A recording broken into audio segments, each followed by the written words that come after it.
नमस्कार शेतकरी मित्रांनो, सर्वप्रथम सगळ्यांना जय शिवराय। 15 तारखेपासून ते पुढील फेब्रुवारी महिन्यामध्ये आणि मार्च पर्यंतचा आढावा थोडक्यामध्ये जाणून घेऊयात। पण आता जे काही आभाळ चालू आहे, आजही काही ठिकाणी पाऊस झालेला आहे, तर आता ह्या पावसाला उद्यापासून ब्रेक लागतोय। 15 तारखेपासून म्हणजे जो धाक होता खानदेश, विदर्भ, पश्चिम महाराष्ट्र आणि मराठवाड्यातल्या, उद्या खूपच नॉर्मली होणार आहे। पण ढगाळलेलं वातावरण उद्या सुद्धा असणार आहे, ही गोष्ट लक्षात ठेवा। आणि एखाद्या ठिकाणी पडला तर पडला, कालच्या तुलनेमध्ये आज व्याप्ती कमी झाली, उद्या नॉर्मल होईल, एखाद्या टक्क्यावरती राहील, तर लक्षात घ्या। उद्याचं वातावरण जर आपण पाहिलं तर दक्षिण महाराष्ट्र म्हणजे सांगली, सोलापूर, कोल्हापूर, धाराशिव पट्ट्यामध्ये, लातूर पट्ट्यामध्ये ढगाळलेलं वातावरण होणार आहे। पण खानदेश, नाशिकसह ठीक आहे, अहिल्यानगर सुद्धा ढगाळलेलं कमी पाहायला मिळेल, जास्त नाहीये। पण छत्रपती संभाजीनगर, नागपूर, चंद्रपूर, गोंदिया, पश्चिम महाराष्ट्रातला उत्तरेकडील भाग संपूर्ण कोरडा ठाण, टेन्शनच नाही उद्यापासून। आणि उद्यापासून म्हणतोय परत ढगाळलेलं वातावरण सुद्धा होणार याच्यामध्ये, ती तारीख पण लक्षात असू द्या। गुरुवार, शुक्रवार पूर्ण महाराष्ट्रातलं ढगाळलेलं वातावरण हे नॉर्मल होऊन जाईल आणि 18-19ला परत महाराष्ट्रामध्ये खानदेश साईडकडनं ढगाळलेल्या वातावरणाला सुरुवात होणार आहे। तर एक्झॅक्टली मग आता 15-16ला जर वातावरण कमी होतं असतं उत्तर भागातलं, विदर्भातलं, तर या 17 तारखेला नाशिक क्षेत्रातल्या काही बहुतांश भागांमध्ये, पुणे, कोल्हापूर सारख्या काही ठिकाणी घाटमातीच्या एरियामध्ये अंधुक वातावरण, धुईधुकं ह्या गोष्टी राहणारच आहे। आणि विशेषतः ही माहिती तुम्ही इतरही शेतकऱ्यांपर्यंत पोहोचण्याचं काम करा। 2 वर्षापासून या चॅनलवरती काम करतोय, तर ह्या चॅनलचे 100K सबस्क्रायबर पूर्ण करायचे मी आज वैयक्तिक तुम्हाला बोलतो आहे, ते आपल्याला करायचे आहेत। 18 तारखेला सुद्धा लक्षात घ्या, 18 तारखेला खानदेशमध्ये अंधुक वातावरण आणि धुईधुक्याचा भडीमार जो आहे तो असणार आहे। आणि एक्झॅक्टली थंडी पण या काळामध्ये 15-16ला थोडीशी वाढू लागेल, जे आता नॉर्मली बंद आहे। एक दिवस मी शोल्डर घातले, 2 दिवसापासून नाही, म्हणजे ह्या लेवलला ती कमी होऊन जाईल। छत्रपती संभाजीनगरला आभाळ पुनश्च एकदा येणार आहे, त्यामध्ये नाशिकचा भाग आहे, धुळ्याचा भाग आहे, अहिल्यानगर आहे, कोल्हापूर आहे, सातारा आहे, म्हणजे ढगाळ आता हे जे मागं झाले याच्यापेक्षा कमी राहील। पण 18 आणि 19ला आभाळ परत येणार आहे। पावसाची शक्यता याच्यामध्ये नाही, एखादा सर पडली तर पडली, पण नाहीच म्हणतोय मी डायरेक्टली, जाऊ द्या। छत्रपती संभाजीनगर धुईधुकंसह मराठवाडा, पश्चिम महाराष्ट्र, विदर्भात सुद्धा अकोल्यासह धुईधुकं 20 तारखेपासून असणार आहे।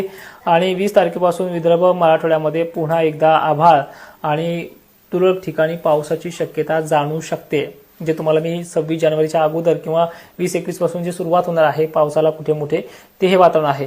आता याच्यामध्ये अवकाळीची लक्षणं आज तरी मॉडेल दाखवत नाही, आता इतका लांबचा अंदाजामध्ये दिसतंय, आपल्या इतकं का दिसत नाही हे तुमचाही प्रश्न असेल। पण मित्रांनो, अवकाळी याचं सक्रियता, याची गावं फिक्स नाही आणि ह्याच टक्केवारीनुसार 10-5 गावांना त्यावेळेला सुद्धा शितोडे पडू शकतात। एक्झॅक्टली उत्तर महाराष्ट्र, भोकरदन, जाफराबाद ह्या राज्यावरती ह्यामध्ये दाखवते, पण ते ट्रॅक चेंज होणार आहे, कारण की भोकरदनच्या आणि जाफराबादच्या नशिबामध्ये जास्त काही पाऊस राहतच नाही, मान्सूनचा नसतो आणि हासा पण कमीच असतो। तर अशा पद्धतीचा नाशिकसह पश्चिम महाराष्ट्र, विदर्भ, मराठवाड्यामध्ये 20 आणि 21 तारखेला पुन्हा आभाळ सुरू होणार आहे। आणि याच्यामध्ये किरकोळ अशा सरी काही ठिकाणी एखादा फटकारा वगैरे परत त्या काळामध्ये हा पाऊस होणार आहे।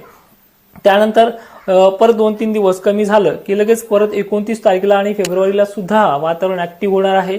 म्हणजे हे सत्र असंच चालत जाईल जोपर्यंत जानेवारी एंड होत नाही, तोपर्यंत हे असं आहे। पण जानेवारीच्या नंतर सुद्धा ज्यावेळेस फेब्रुवारी महिना लागणार आहे त्याच्यामध्ये ही 3 टप्पे परेशान करणारे आहे। टक्केवारी याच नॉर्मली रेंजमध्ये चालणार आहे, 10-12 टक्केवारी, सगळीकडे धाक नाहीये। आणि आता एक महत्वाचंही बोलतो याच्यामध्ये की काय होतंय, आता आपल्याला समजायला लागलं की इथं पाऊस पडलाय, तिथे पाऊस पडलाय, त्यामुळे आपण सगळेजण घाबरतो। तो तिकडे झालेलं लोकांचं नुकसान जर पाहिलं शेतकऱ्यांचं आपण, किंवा एखाद्या ठिकाणी काही नुकसान झालं तर त्याचा धास्ता आपल्याला लागतो, कारण की शेवटी शेतकरी आहे। पण यामुळे काय होईल, आपण सगळेजण घाबरतो, तर घाबरू नका, जे व्हायचं ते होईलच, पण ते 10% आणि 15% वरती नाहीये, सगळ्यांचं नुकसान होणार नाहीये। 100% 5-6% त्याची कॅपॅसिटी आहे ह्या येणाऱ्या 22 तारखेसुद्धा। काही काही ठिकाणी ते जाणवणार बी नाही, पण वातावरण खराब आहेच। सगळ्यात महत्वाचे अजून एक सांगतो की बऱ्याच शेतकऱ्यांना माझे अंदाज आवडतात, पण ते लाईकच्या माध्यमातून कळतं की 2000 शेतकऱ्यांना ते आवडतात। तर तुम्हाला माझे अंदाज आवडत असतील तर लाईक करा, कारण की बऱ्याच शेतकऱ्यांपर्यंत ते मेसेज पोहोचतो। टेन्शन घेऊ नका जास्त, त्या पद्धतीचा अवकाळी किंवा गारपिटीचा तो बी नाहीये।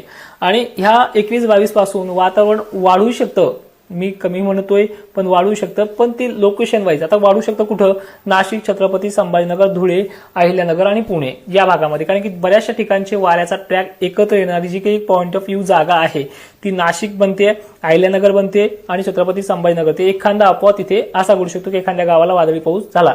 कोणती तारीख? 21, 22, 23च्या आसपास.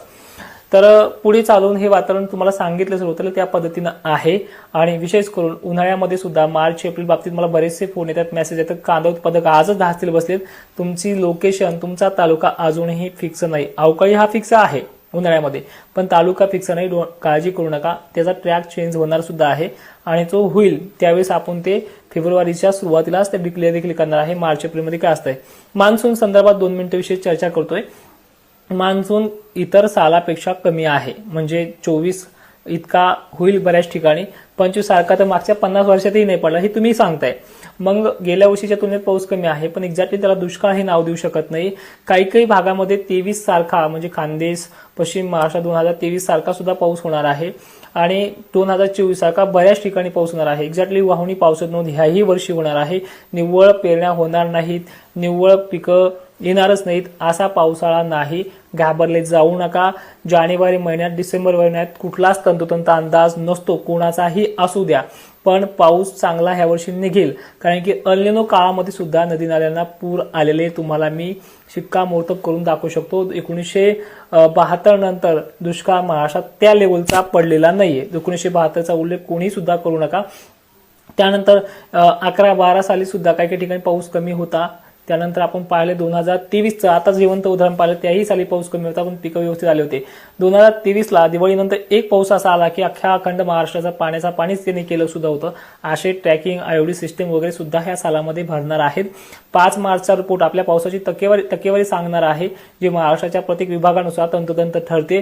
त्या रिपोर्टची देखील वाट पाहूयात. पण ह्या रिपोर्टमध्ये समाधानकारक रिपोर्ट निघालेला आहे. तो रिपोर्ट ह्या रिपोर्टच्या मिळता जुळताच राहतो. म्हणजे हा रिपोर्ट वेगळा सांगायचा आणि तो वेगळा सांगायचा असं काही नाही.